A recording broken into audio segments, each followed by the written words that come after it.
Olá pessoal, tudo bem? Meu nome é Bruno. Esse é o segundo vídeo sobre o livro Da Porta para Fora, que é esse livro aqui. Que a gente vai fazer uma leitura comentada ou um comentário lido sobre esse livro.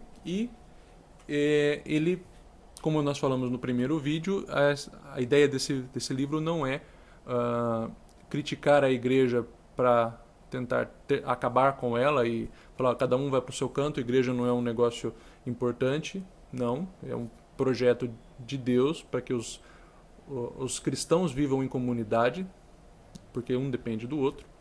Ele fez as pessoas dessa maneira para que um dependa do outro.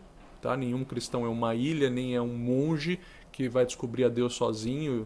Embora a vida com Deus seja a sua vida com Deus seja uma vida sua para com Deus, a sua vida cristã como um todo não é isolada. Quem vai responder pelas coisas que você faz é você e Deus. Né? Você para com Deus. Seu relacionamento, sua conversa com Ele é sua para com Ele. Né?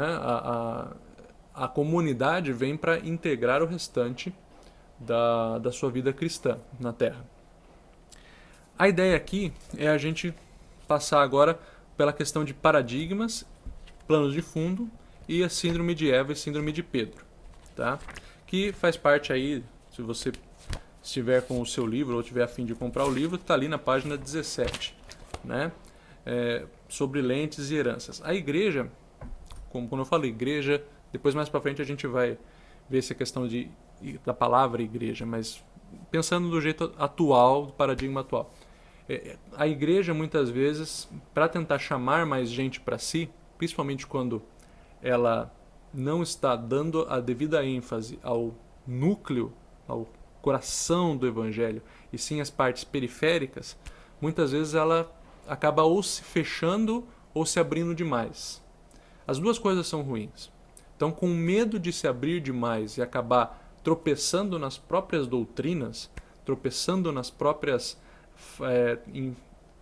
nas suas falhas teológicas e acabar traindo os valores originais do evangelho, muitas igrejas acabam se fechando, tomando o caminho oposto. Então, ao invés de eu flexibilizar alguma coisa periférica em prol de ter mais pessoas atingidas pela mensagem, eu acabo abrindo demais e negociando o próprio cerne da coisa, ou então eu me fecho de uma vez para evitar esse risco.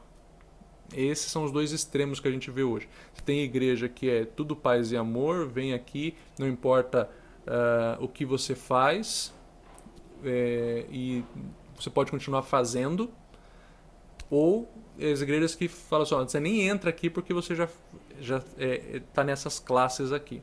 Né? Então, ou ela se fecha demais ou ela se abre sem nenhum tipo de restrição. Que restrição é essa? Basicamente, Jesus fala, todos estão convidados para sentar na mesa com ele e ter uma vida nova e reaprender como lidar consigo, com o outro e com Deus. Todos são chamados. É chamado o cara que curte uma pornografia, o cara que bebe até cair e gasta toda a sua vida com isso, o cara que agride o mendigo na rua, que taca fogo em mendigo, a mulher que está dividida entre o marido e um cara bacana no serviço, aquele que sempre fez tudo certinho, aquele que sempre fez tudo errado, aquele que é o exemplo de filho ou de filha, aquele que é a ovelha ou ovelha perdido, negro, a ovelha negra da família. Todos eles são chamados para a mesa. A questão é, uma vez que você sentou na mesa com Jesus, ele olha para você e fala, beleza, até aqui, tudo jóia, daqui para frente, vamos mudar. Daqui para frente as suas prioridades são essas, daqui para frente o jeito de você enxergar as coisas é esse, e você vai ter que abrir mão de alguns caminhos errados que você fazia antes. Então, todos são chamados, mas Jesus chama você do jeito que você está, mas ele não permite que você continue do jeito que você está. Ele quer que você fique do jeito que ele quer. Né? E esse é um caminho seu para com ele. Então todos são convidados. Só que aí às vezes para evitar que a coisa degringole, que a coisa saia do controle, é necessário, na cabeça de muitos líderes, fechar de uma vez. Então, em vez de eu ter uma visão ponderada e de bom senso, saber o que é periférico e o que é núcleo, o que é casca e o que é central, eu fico protegendo tudo como se fosse núcleo, né? E isso é um problema. E aí a igreja começa a buscar marcadores para isso. Marcadores o que são? São maneiras de você tentar identificar uma coisa, você medir alguma coisa. E é difícil você querer fatiar, embora a igreja tenha essa tentação, que nós vamos falar já já sobre isso, essa tentação de fatiar o mundo entre coisas que são de Deus e coisas que não são de Deus, né? Por exemplo, eu posso usar coisas como marcadores. Por exemplo, quem toma Coca-Cola é de Jesus, quem toma Pepsi é do diabo. Espero que não, porque eu sou time Pepsi há muito tempo já, muito mais do que Coca. É o pessoal que usa Nike, é o pessoal que usa Adidas, é o tênis que você usa, é o fato de você ir na igreja de saia ou você ir na igreja de calça, é o tipo de música que você ouve. Qual que é o marcador para você olhar e dizer, olhar numa pessoa, você buscar certos sinais, certos termômetros e dizer, esse cara é um cristão, ou essa menina é uma cristã, realmente, seguidora de Jesus mesmo. É complicado. E a igreja, apesar de complicado, a igreja tem adorado fazer isso ao longo dos anos, né? A igreja tem muitas, como eu posso dizer, muitas rixas ou muitas dificuldades, muita indisposição com alguns temas e com alguns itens, e a gente olha para isso e pensa no que, por exemplo, Carl Jung falou, ou Eucaim Moni também parafraseou, né? Aquilo que me irrita no outro, aquilo que me incomoda no outro, na verdade fala muito mais sobre a minha personalidade ou aquilo que eu tenho por dentro do que sobre o outro. Então, quando uma pessoa está fazendo alguma coisa, você fala, nossa, essa pessoa me irrita. Mas essa pessoa me irrita. A pessoa não está fazendo nada para você, mas ela está fazendo uma coisa que te irrita. Isso fala muito mais sobre você e o que você não tem resolvido em você, aquilo que você não sabe trabalhar em você, do que no outro. Quando você vê, por exemplo, um evangélico ou um cristão que olha para uma pessoa que é homossexual e fala, cara, eu tenho ódio desse cara, isso não tem a ver com o que ele acredita como Jesus disse, e sim o quanto ele não consegue lidar com a alteridade, ou seja, com o outro ser diferente dele. Aqui eu não estou colocando em pauta se a homossexualidade é aceitável ou deve ser aceita pelo cristianismo. Não é isso. É a atitude do cristão frente à alteridade, aquela que é do alter, do outro, né? Então, o cara que tem ódio de uma coisa, na verdade, aquilo dentro dele está mal resolvido. Ele pode ter aquilo bem resolvido e discordar, né?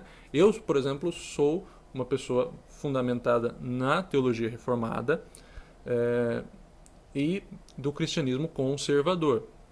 Ou seja, aquele em que tem projeto de família, pai, mãe, filhos. Esse é o projeto. Às vezes as coisas dão errado, fica só pai, ou às vezes fica só mãe, ou às vezes não tem filho, enfim.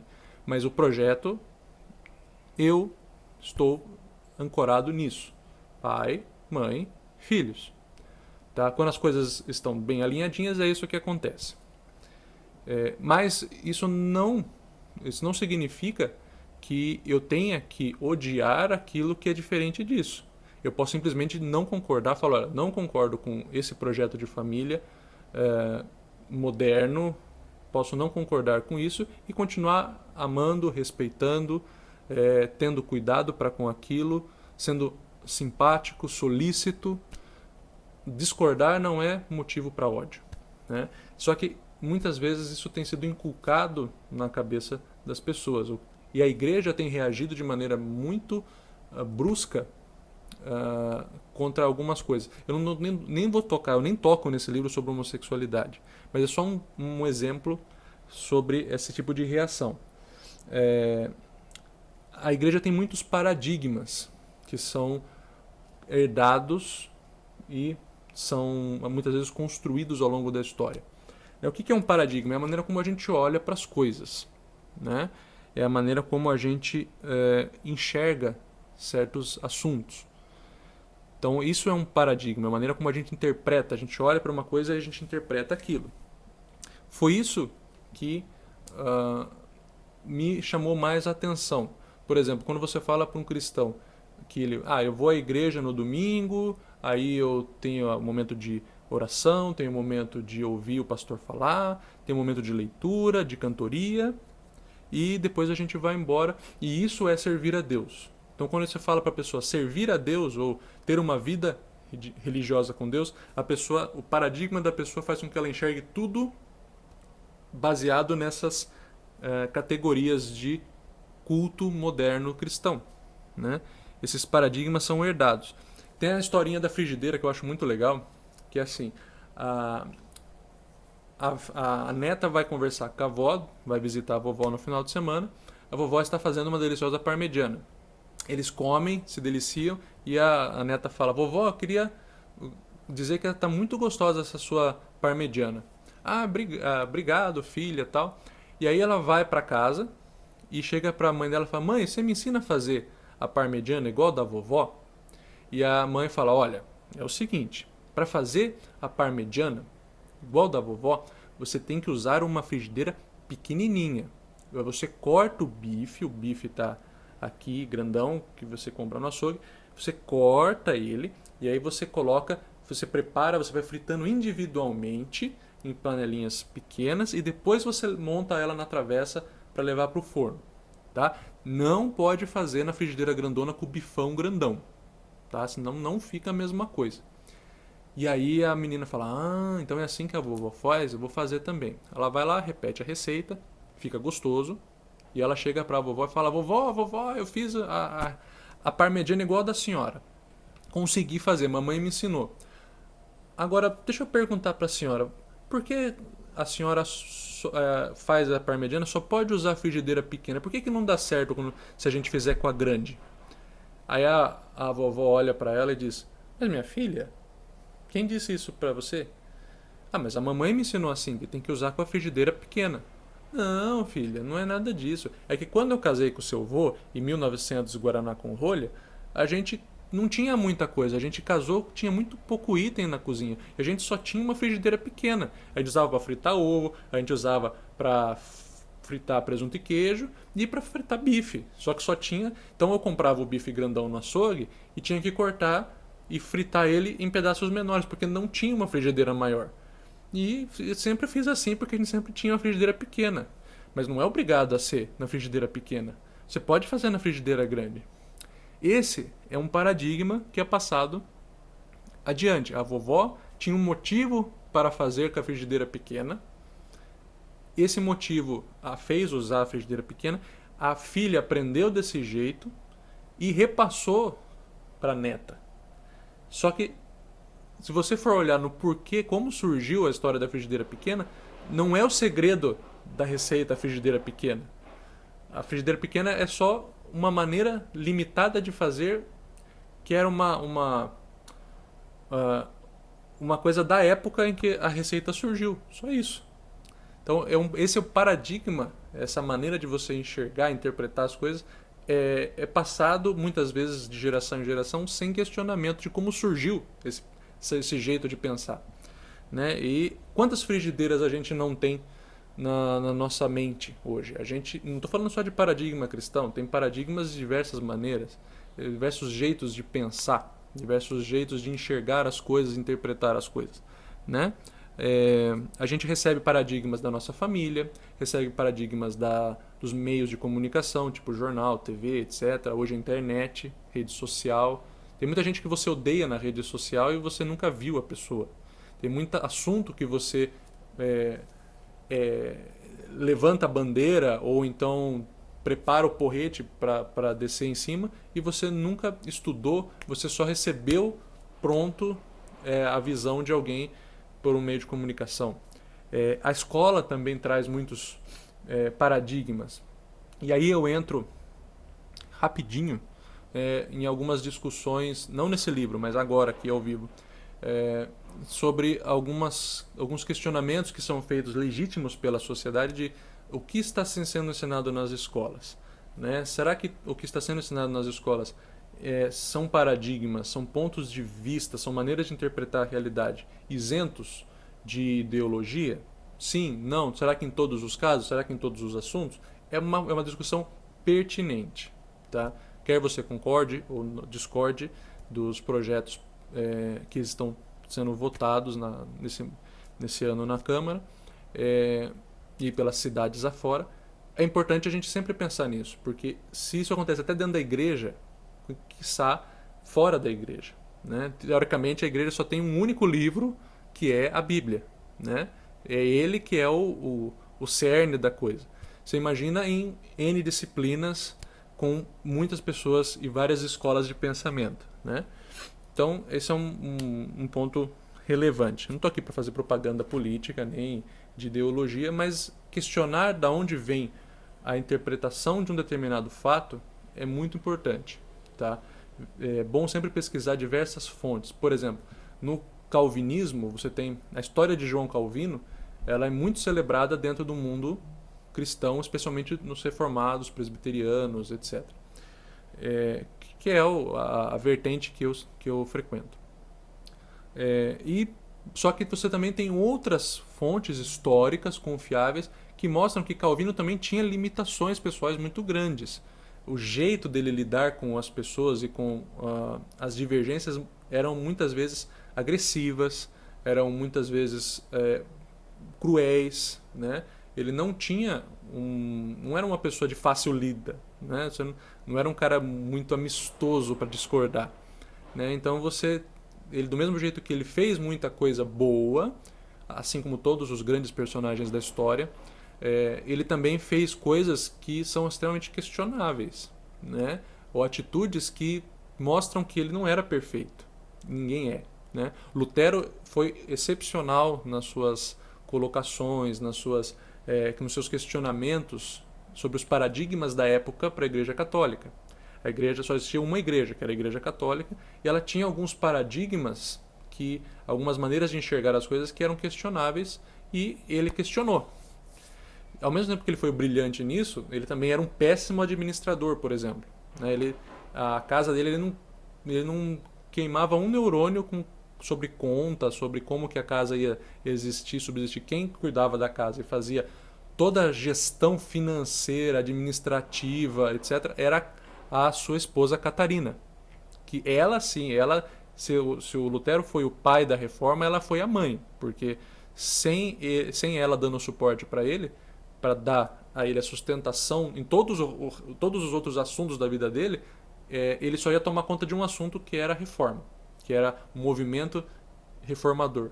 Só que para isso acontecer, ele precisava comer, ele precisava vestir, ele precisava ter a vida organizada. E foi ela que fez tudo isso. Então, a reforma, se ela deve teologicamente alguma coisa a Lutero, ela deve operacionalmente muito mais a Caterina Vambora, que é a esposa do Lutero. Então, desde aquela época, a mulher arrebentando a boca do balão e mostrando que, assim, não o Lutero não estava acima dela, pelo contrário, ela é que estava impulsionando ele para fazer a obra que Deus tinha para a vida dele. O apóstolo Pedro também tinha paradigmas. Tá? Quando você olha para o judaísmo, ele tinha a promessa legítima de Deus de que haveria de vir um segundo Davi, um novo rei para Israel, que seria como uma figura de Davi, vencedor, que ia restaurar o reino, etc., que ia trazer paz, né? E esse Messias era aguardado e previsto na Bíblia. Na Bíblia do judeu, que era as escrituras ali, a Torá, né? E mais os escritos póstumos ali, que tem os profetas, os livros históricos de crônicas, de reis, etc. Então, os judeus esperavam um Messias davídico, ou seja, um Messias que parecia o rei Davi, aquele cara que vence o Golias, que conquista reinos e tal, tal, tal. Mesmo porque o povo judeu estava passando sequencialmente, desde o fim ali da dinastia ali de Davi e Salomão, e os filhos de Salomão brigando entre si, desde aquela época, né, eles foram conquistados por babilônios, e depois eles foram conquistados pelos macedônios ali, os gregos, depois pelo Império Romano, quer dizer, eles estavam absolutamente subjugados, era um povo escravo há muitos séculos, né? E eles estavam esperando isso. Quando Jesus vem como o servo sofredor, que também estava previsto nas escrituras judaicas, ninguém enxergava ele como Messias, porque falava, pô, esse cara aqui não é conquistador, esse cara aqui não é o cara agressivo, o novo rei Davi, né? E aí quando os guardas foram prender Jesus para levá-lo para a crucificação, que era uma coisa essencial de acontecer, não foi um azar, era para acontecer, o Pedro sacou uma faca, uma adaga, uma faca da sua cintura e cortou a orelha do Malco, que era o auxiliar do sumo sacerdote. Então, tipo, tinha o líder dos judeus, ele tinha um auxiliar. Esse auxiliar ali, o office boy do cara ali, o secretário dele, foi junto com os soldados romanos para prender Jesus e levar para a crucificação. Na hora que isso aconteceu, Pedro foi lá e cortou a orelha do cara. E Jesus olha para isso e falou: peraí, para que isso? Para que cortar a orelha do cara? É para eu ir para a crucificação mesmo?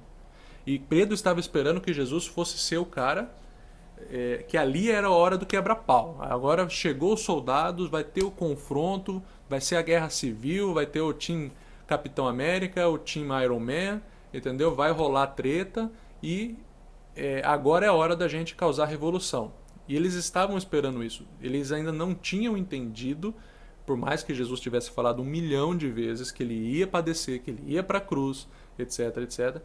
Pedro ainda achava que Jesus era aquele Messias davídico, aquele Messias tipo Davi, que ia conquistar. E achava que Jesus ia ser o revolucionário, o Che Guevara da coisa ali, que ia bater de frente, ia tomar de volta o reino, ia ser o guerrilheiro da coisa.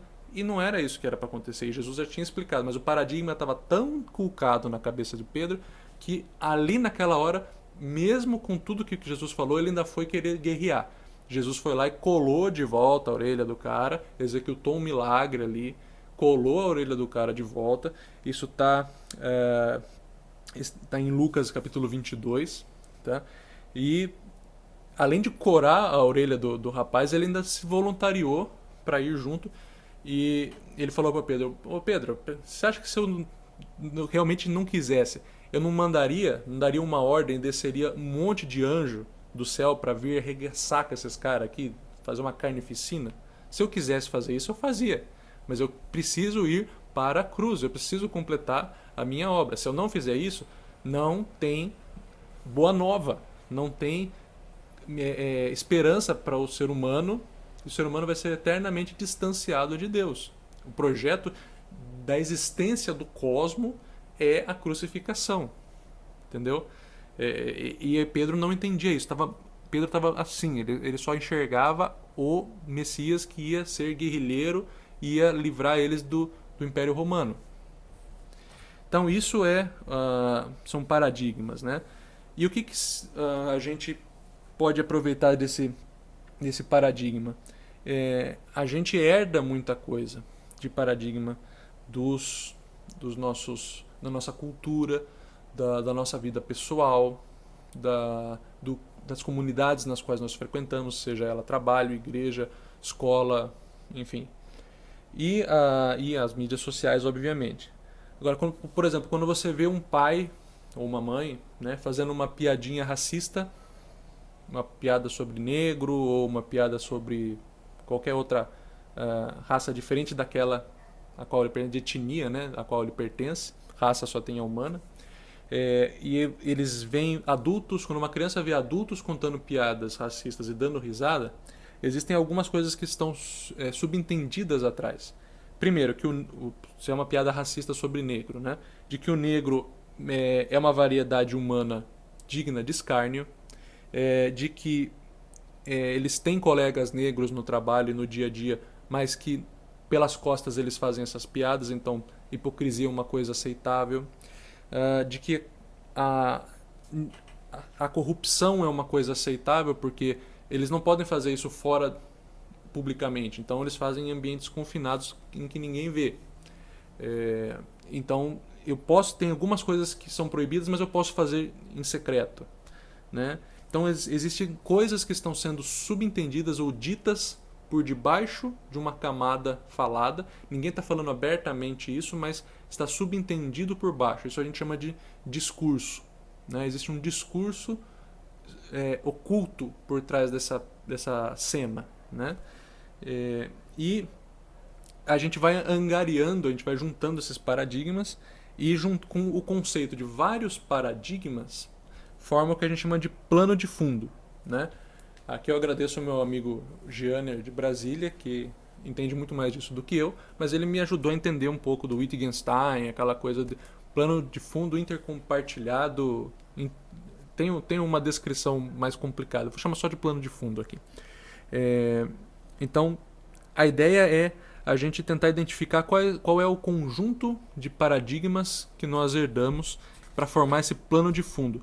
Quando a gente fala no Ocidente, o Ocidente tem um plano de fundo judaico-cristão ocidental, né? Onde você tem, dentro da maneira da gente ocidental enxergar o mundo, classicamente a moral judaico-cristã, direito romano e a filosofia grega. Esse conjunto forma um monte de paradigmas que juntos nos ajudam ou fazem com que a gente enxergue Deus de uma certa forma, o ser humano de outra, a natureza de uma certa forma, o direito e injustiça e justiça de uma certa forma. Então, esse é o plano de fundo que fica na nossa mente, né? O protestantismo, ou seja, a reforma protestante, da qual o presbiterianismo, a igreja onde eu vou, que é a igreja presbiteriana, herdou, a batista também, metodistas, são todas herdeiras dessa reforma protestante. Ela também trouxe algumas coisas para o nosso paradigma ocidental, né? Para o nosso plano de fundo ocidental. O valor do trabalho, tá? E as riquezas vindas do trabalho, até a reforma protestante, a igreja, que só existia a católica, pregoava que a pobreza era uma virtude, e muito embora a igreja em si não fosse nem um pouco pobre, ela pregava que a pobreza era uma virtude e que juntar riquezas era uma coisa ruim, que você desfrutar do teu trabalho, do teu suor, com bens e conforto era uma coisa ruim, era uma coisa que te viciava, te deixava mole para as coisas de Deus. Já a reforma não, o Calvino, Lutero e principalmente também o Calvino falavam: não, você trabalhou, você pode, seja justo no preço que você cobra, né? Você vai vender um sapato, vende por um valor justo, pega esse dinheiro, aproveita, goza do suor do teu trabalho, né? Não tem problema você ter dinheiro, o problema é você idolatrar o dinheiro. Calvino também coloca isso de uma maneira bem definida. O dinheiro é uma maneira, na visão de Calvino, é uma maneira de você ter conforto, mas principalmente de você abençoar e usar isso como um instrumento para abençoar a vida de outras pessoas. Então, com Calvino, o dinheiro deixou de ser um pecado. Ter dinheiro deixou de ser um pecado. Mas a idolatria ao dinheiro, que é a ganância, não. Continua sendo pecado. Tudo que rouba o lugar de Deus no teu coração como segurança é um ídolo, né? E o próprio Calvino já fala isso, que o ser humano é uma fábrica, o coração do ser humano é uma fábrica de ídolos, né? Outra coisa que a reforma protestante trouxe para a gente como civilização ocidental é a valorização do sexo entre homem e mulher, do aproveitamento disso de maneira prazerosa e não somente com fins reprodutivos, que era o paradigma até então da Igreja Católica. O sexo é para reprodução, para filhos. A finalidade do sexo é ter filhos. Não, e se isso você pode ir lá em Tomás de Aquino, lá atrás, ou em Agostinho, eles vão falar a mesma coisa, apesar de Agostinho ser um dos pais, se não o principal pensador a respeito da graça divina e do não merecimento do ser humano. Ele também trouxe muita coisa, muita bagagem da sua vida antes de se tornar cristão.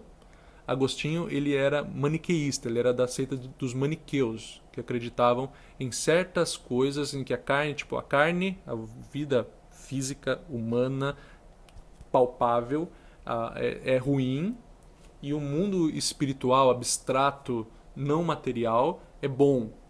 Então, existe muita dualidade no maniqueísmo. Para ser simplista, tá? O maniqueísmo tem muito mais coisa que isso, estou só simplificando.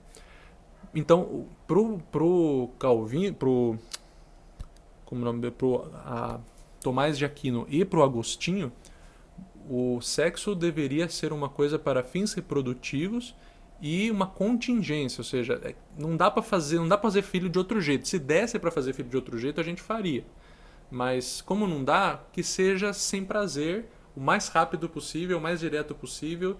E ele mesmo fala, o Agostinho fala, e o Tomás de Aquino também dá umas pinceladas disso, que se houvesse um outro método de engravidar a mulher e nascer uma criança, seria melhor do que ter sexo. Conjunção carnal mesmo. Né?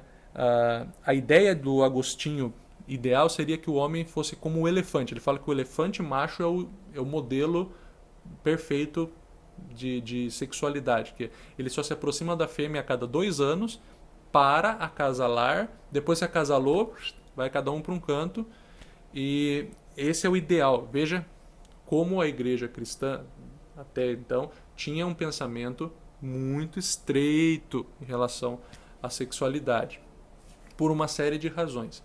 Para entender melhor a igreja como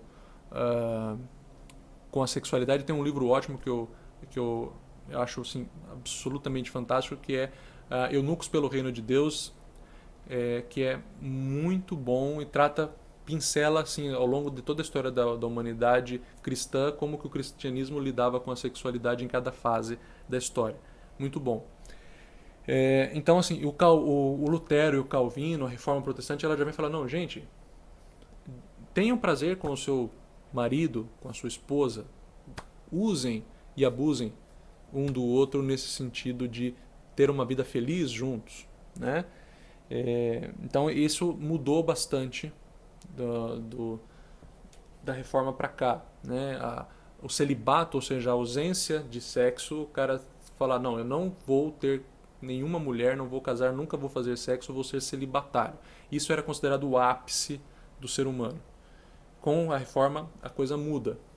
Ter uma esposa, filhos, uma vida sexual feliz com ela, ou da esposa com o marido, ou do marido com a esposa, os dois serem felizes no casamento, também na área sexual, passa a ser uma bênção, passa a ser um sinal de bênção na vida do casal. É uma mudança de paradigma trazida pelo protestantismo para o mundo ocidental.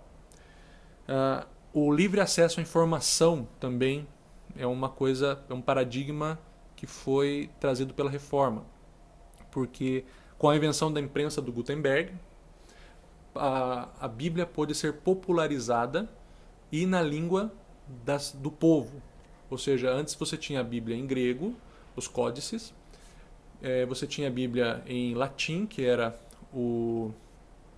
a Vulgata Latina, feita por São Jerônimo, e quem tinha acesso a isso era somente aqueles que entendiam grego e aqueles que entendiam latim, que era o clero, as pessoas da igreja, os padres, bispos e assim por diante. O povão não tinha, tanto é que esse é um motivo de ter nas igrejas antigas, medievais, tanto afresco, tantas pinturas retratando passagens bíblicas, tantos vitrais retratando coisas bíblicas, porque as pessoas iriam aprender ouvindo as pregações e olhando as ilustrações pela igreja, pelas pinturas, os vitrais, eles conseguiriam aprender, porque o povo, a maior parte das pessoas era analfabeta na Idade Média, né? E a igreja não tinha a menor pretensão de ensiná-los também a ler e escrever. E o acesso às escrituras era uma coisa muito limitada. Só os padres e a igreja tinham acesso real ao conteúdo bíblico. Então você podia falar o que você quisesse na frente dos fiéis, que eles iam acreditar porque você é padre e você sabe ler. E você leu o que estava escrito, teoricamente.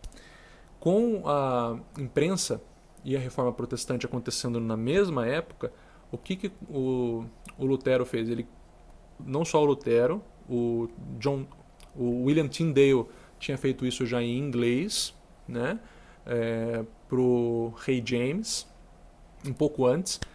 O Lutero fez isso por o alemão, ele traduziu a Bíblia do latim e pegou os originais gregos e hebraicos e juntou tudo e criou uma Bíblia em alemão, que era a língua do povo. O William Tyndale fez a mesma coisa para o inglês, para o rei James, o que se tornou a famosa King James Version, ou tradução King James, né?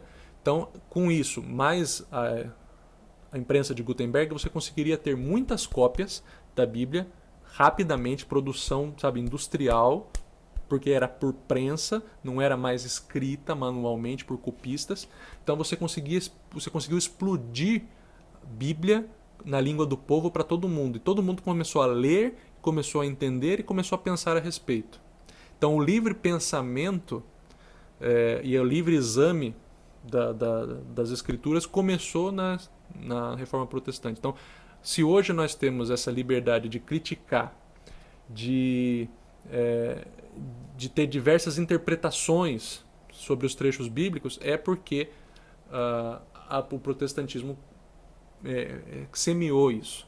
Tá? Então, se hoje existem muitos e muitos críticos da Bíblia e muita gente que até tenta contradizer e tal, é porque eles têm acesso. E se eles têm acesso, é graças à Reforma Protestante.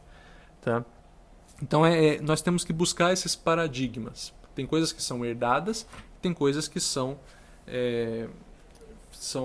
reveladas. A gente tem que guardar o que é revelado e repensar sempre de tempos em tempos aquilo que é construído ao redor da revelação.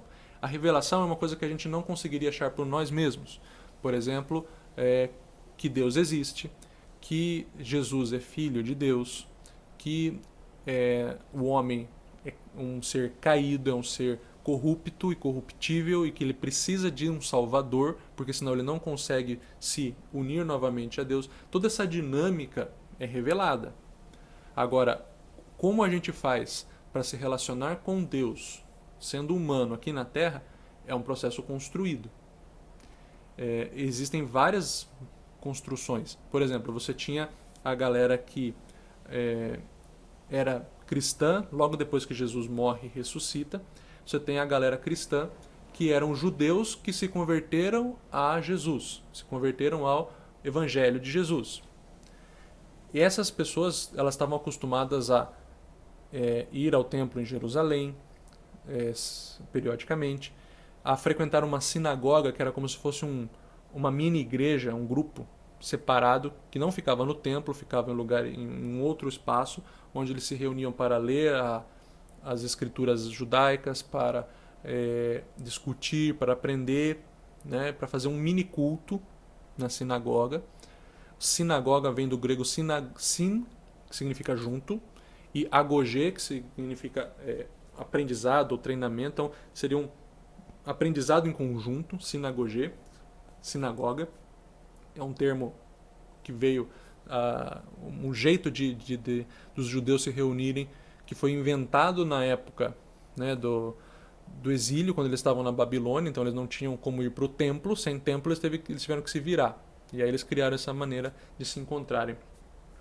E então os cristãos judeus, eles se encontravam em sinagogas, montavam às vezes a sua própria sinagoga, com judeus convertidos ao cristianismo. Então eles estavam acostumados a falar de Moisés, estavam acostumados a falar da velha aliança, a ir ao templo, a ler os profetas Isaías, Ezequiel, etc. E só que tudo isso relido à luz de Cristo, de Jesus, com a qual eles conviveram. Quando o evangelho, a evangelização, a comunicação sobre a vida de Jesus e os ensinamentos dele chegam Há outros lugares, por exemplo, a região da Galácia, da onde vem a famosa carta de Paulo aos Gálatas, a Éfeso, ali na região da Grécia, onde eles cultuavam a deusa Diana, entre outros deuses como Zeus, etc. Quando chega em Roma, em que para os romanos Moisés, blá, entendeu? Quem é Moisés? E como é que o cristianismo se desenvolveu numa região para a qual não tinha sinagoga, numa região onde Moisés não significava nada, os profetas também, Ezequiel, Isaías, Jeremias, quem são esses caras? Né? Então, como que você coloca o evangelho, os ensinamentos de Jesus, numa galera que não tem um antepassado, não tem um passado judeu, né? Não tem uma vida judaica no seu DNA, né? Então, isso é uma quebra de paradigma também. Você tem que sair de um mundo que estava acostumado com Velho Testamento, Moisés, judaísmo, e passa a ter que lidar com os ensinamentos de Jesus numa vida que é desprovida de passados e paradigmas judaicos, né? Então isso é muito importante. Então essa é uma prévia. A gente tem que parar para pensar sobre paradigmas, como nós enxergamos as coisas, como as coisas são feitas, e diferenciar o que é cerne, o que é núcleo, o que é mensagem revelada e aquilo que é a camada ao redor que é construída pela religião, pela religiosidade do ser humano. Então, como nós vamos buscar a Deus? Como nós vamos celebrar a nossa vida com Deus? Além, obviamente, do nosso dia a dia. Como que a gente vai se encontrar para isso? Existem N formas de você fazer isso. Os cristãos da região de Jerusalém e Judéia faziam isso com os seus formatos aprendidos ou herdados da sinagoga, do seu tempo de judeu, e faziam isso de um jeito. Quando chega fora de Jerusalém, eles encontram pessoas que celebram e se reúnem de maneira diferente daquela. Não tem sinagoga, não tem templo, não tem rolo para ler os profetas do Antigo Testamento. Então é uma outra dinâmica. E isso não é o importante. O importante não é a maneira como eles cultuam, mas é as doutrinas que estão lá no meio, empacotadas bonitinhas, que é a parte revelada. O resto é esse resto que eu quero conversar nos próximos vídeos e tirar da frente como algo vital, né? Um abraço e até o próximo vídeo.